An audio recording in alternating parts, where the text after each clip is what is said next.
Praise the lord. ದೇವರ ಅತಿ ಪರಿಶುದ್ಧ ನಾಮಕ್ಕೆ ಸ್ತೋತ್ರ ಉಂಟಾಗಲಿ. ಈ ಮುಂಜಾನೆಯ ವೇಳೆಯಲ್ಲಿ ದೇವರು ಕೊಡುತ್ತಿರುವಂತಹ ವಾಗ್ದಾನವು ವಿಮೋಚನ ಕಂಡ ಬರೆದ ಪುಸ್ತಕ 23ನೇ ಅಧ್ಯಾಯ 25ನೇ ವಚನ ಈ ರೀತಿಯಾಗಿರುತ್ತೆ.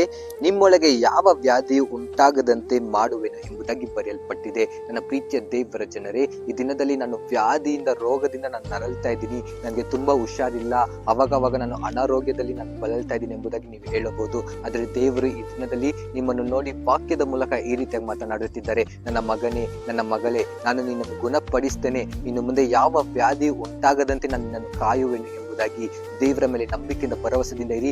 ದೇವರು ಖಂಡಿತವಾಗಿ ನಿಶ್ಚಯವಾಗಿ ನಿಮ್ಮಲ್ಲಿರುವಂತಹ ಎಲ್ಲ ಪ್ರತಿಯೊಂದು ಅನಾರೋಗ್ಯಗಳನ್ನು ತೆಗೆದಾಕಿ ಹೊಸ ಬಲ ಹೊಸ ಶಕ್ತಿಯಿಂದ ನಿಮ್ಮನ್ನು ತುಂಬಿಸಿ ನಿಮಗೆ ಒಳ್ಳೆ ಆರೋಗ್ಯವನ್ನು ಕೊಟ್ಟು ದಯಪಾಲಿಸಿ ನಿಮ್ಮನ್ನು ನಡೆಸಲು ಆತನು ಶಕ್ತನಾಗಿದ್ದಾನೆ.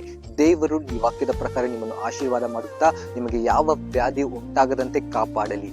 God bless you. Have a nice day.